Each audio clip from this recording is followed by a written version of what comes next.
Taylor, we need to talk. I heard you threw away all the baby clothes I gave you. Is it true? Why did you do that? I can't believe you. You know that I barely made ends these days, right? You should be thankful for my gift. I'm sorry, Elaine. Did you hear this from George? Yes. You can't just throw away things that people gave you. I know. I'm really sorry, Elaine, but there were a lot of stains and holes in it. Honestly, it wasn't wearable. Oh, shut up. Babies grow up quickly. Even if you buy expensive clothes, the baby won't be able to wear them soon, you know? I agree with you, but I'm also concerned about hygiene, you know? I'm not comfortable making my baby wear that kind of clothes. I hope you understand. Oh, God. What you're saying is very rude. I didn't want to throw it away either. Where did you get that clothes? You didn't buy it from the store, right? I did. I bought it from a thrift shop. I knew it. What do you mean by I knew it? Do you have a problem with that? It was $10 for 5 pieces of clothing. Such a steal deal, don't you think? Wow. Yeah, it's cheap. But you know, we already have a bunch of clothes. Oh, really? Yeah. I thought George told you about it. He didn't say anything. How many clothes did you buy? I'm pretty sure it cost more than the clothes that I got for you, right? Ugh, stop wasting money, Taylor. Yes. I don't intend to waste my money. But that doesn't mean I want to spend too much on something my child is going to wear. I think the one I bought cost around $20. It's not that expensive at all. What? That's too much. Stop wasting my son's money. You think? I believe it's normal to spend that much on baby clothes. I also used my salary to buy the clothes. Can you stop accusing me of wasting money? Ugh, stop talking back to me. Why can't you listen to me? I'm sorry. I'm just trying to explain my side. You know what? You are a mother now. You need to think wisely in every situation. Yes, I will keep that in mind. Are you saving money? Yes, of course I am. Then, that's good. Do you know that raising a child will cost an average of $240,000? You should have at least $10,000 saved up by now. Oh yeah, I heard that it costs that much. I think it will go even higher since the economic situation is getting worse every year. So, how prepared are you? What do you mean? You're so slow. I'm asking you how much savings you have. I don't know why I have to tell you that. Why not? Do you think I'm planning to steal your savings or something?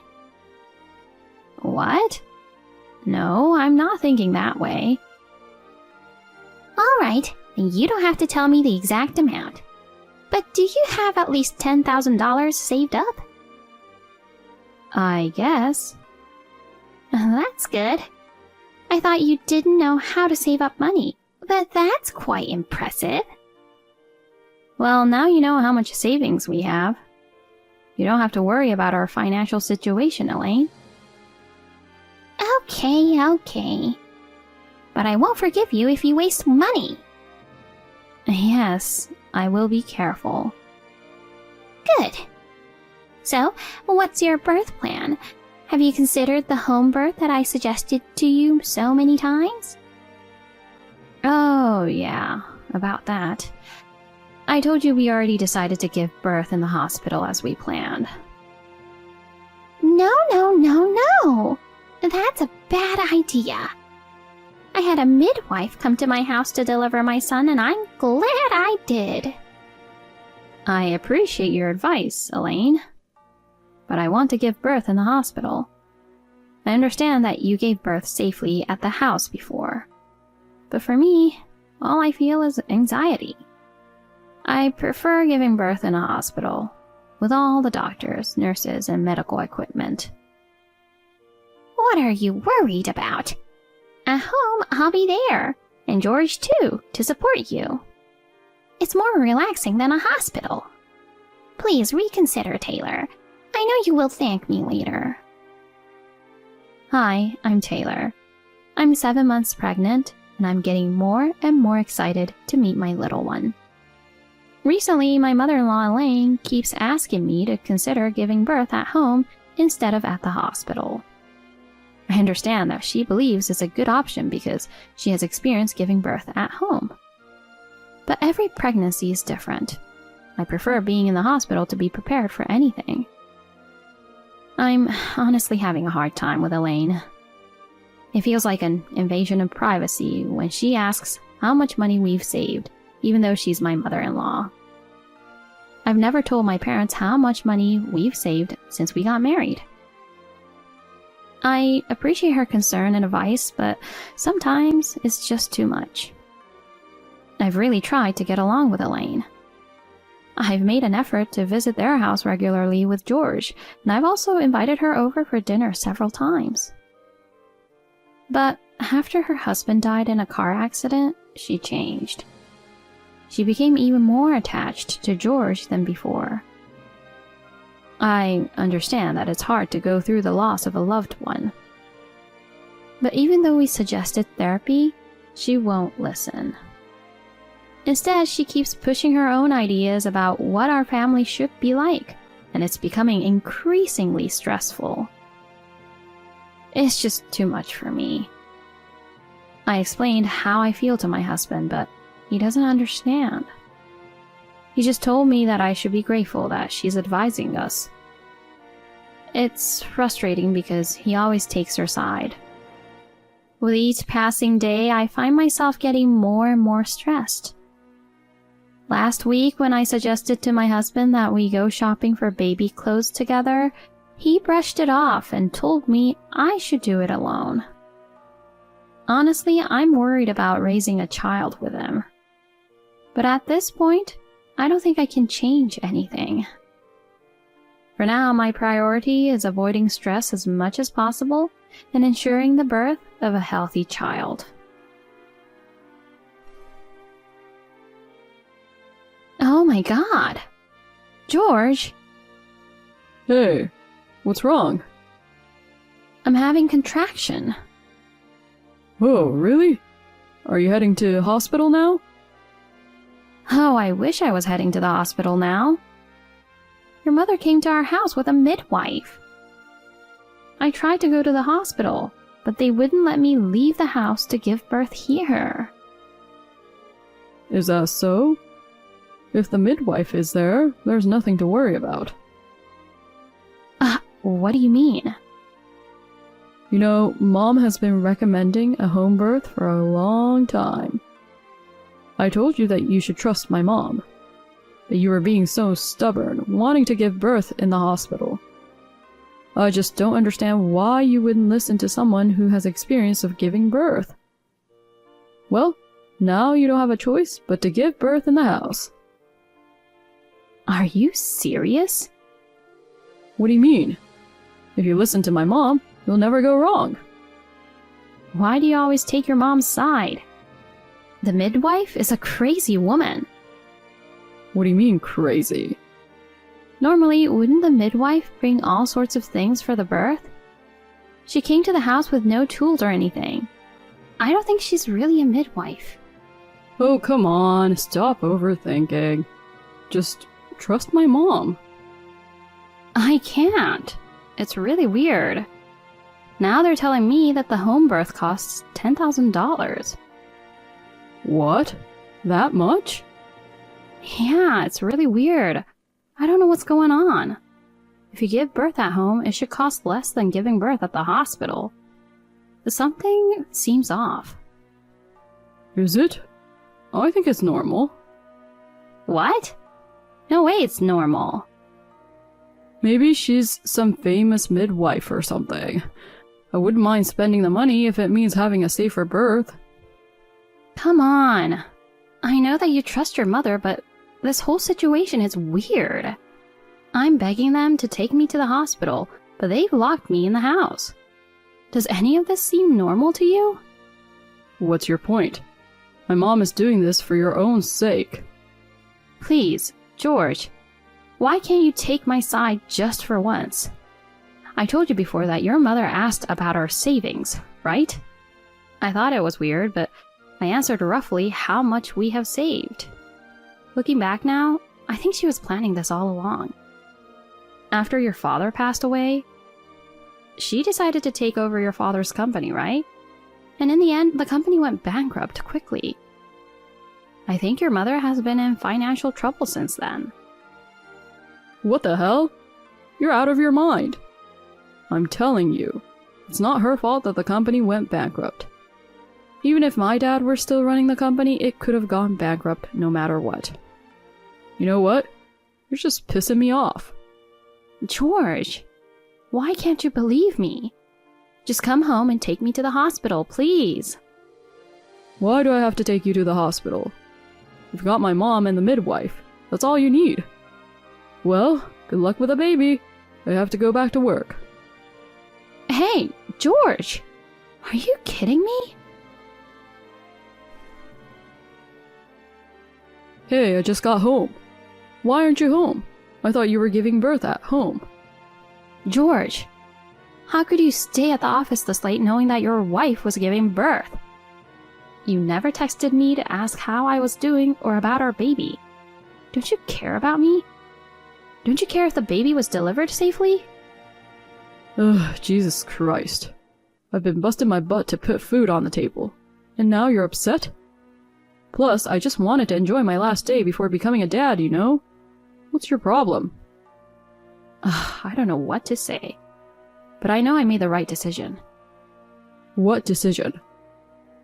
Just so you know, I gave birth safely at the hospital. I'm in the hospital now. What? In the hospital? Why? I thought Mom and the midwife came to the house. Well, I'm glad the baby was born safely. I'll raise the child on my own, so let's get a divorce. What? Divorce? Do you want a divorce right after giving birth? Are you crazy? Oh, I'm crazy? I think you and your mother are crazy. What? Look at this photo. What the hell is this? Police? Yes, I called the police earlier and your mother and midwife were arrested. You called the police on them? Yes. They tied me up with a rope so I couldn't leave the house. I was really in pain and I felt my baby was in dangerous condition. I begged them to take me to the hospital, but they refused and locked me in the house. I asked you to come back home and take me to the hospital, but you didn't give a damn about me or the baby. So I had no choice but to call the police. Police arrived at the house immediately, and your mom and the midwife got arrested on the spot. What? They were just trying to help you give birth in the house. Oh, I don't think so. They asked me to pay the birth cost up front. Just as I told you, they asked me to pay $10,000. When I told them I couldn't pay that much, they started ransacking the house. Your mother started screaming that there's no way I don't have $10,000. I think your mother has been planning this for a long time. I can't believe it. Please tell me you're lying. No, I'm not lying. Just think about it. Why would she ask how much savings we have? Did you know that your mother has debt? What? Your mom used to spend a lot because your father was the company president, right? Now that the company is bankrupt and lost its source of income, but she couldn't stop spending extravagantly, so she went into debt. That's not true. She has Dad's inheritance and pension. Besides, I give her $200 allowance every month. That means she's spending more than that. Seriously? That is crazy. You know what's crazy? What? The person who came to our house wasn't a midwife or anything. She's a friend of your mother. She promised to pay her money in exchange for her help with a crime. Oh God. Do you know what's more crazier? You seem to think that the company has been learning since your father was running it. But your mom lied to you. What? Your father's company was always good in business. And yet your mom, who was helping him with accounting, she embezzled the profits little by little so that no one would ever know. My mom did what? When your father found out, he made sure that your mom had nothing to do with the company. But unfortunately, after your father passed away, she took over the company. And of course, the company went bankrupt. Also, most of the employees resigned from the company because they didn't want to work for your mom. Well, that's all I heard from the police. It seems like she told her whole life story during the questioning. I can't believe she lied to me. Anyway, I have something more important to discuss with you. What? What's more important than this? It's about our divorce. I don't want to. Please, don't leave me. Please. I can't live without you, Taylor. You just gave birth. That kid needs a father. How can you say such a thing?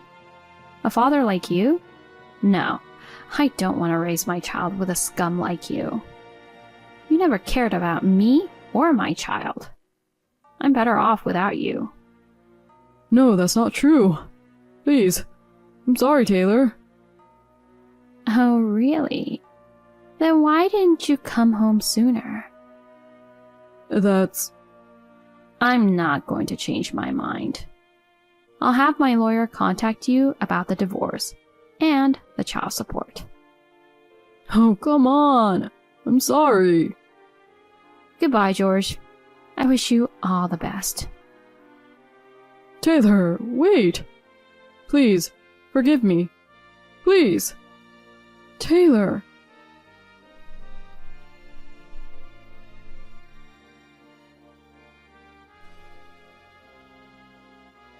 I left the rest to my lawyer, and the divorce was successfully finalized. George also agreed to pay child support every month. For a few months, George tried to reconcile with me through my parents. He sent me letters, but I have not read the letters, of course. According to my parents, George became mentally ill after the divorce with me. He started missing more and more days of work, and when he did show up, his performance was poor. He was warned by his boss many times, but his situation didn't change. In the end, George was transferred to a regional office. On the other hand, Elaine got a criminal record after that incident. She got fired from her job, and her landlord kicked her out for not paying rent. With nowhere else to turn, Elaine decided to rely on George. Despite all the terrible things Elaine had done, George accepted her mother, and they started living together. George started doing therapy with Elaine's mother to work through their issues. I heard therapy is going well for both of them. It's been helping them understand each other better. With therapy and support, George started doing better in his job. Meanwhile, I'm taking care of our child with the help of my parents. I know it's hard to be a single mother, but I'm determined to provide for my child, no matter how tough it gets. I hope George and Elaine will overcome their challenges and find their way forward. I wish them both the best of luck.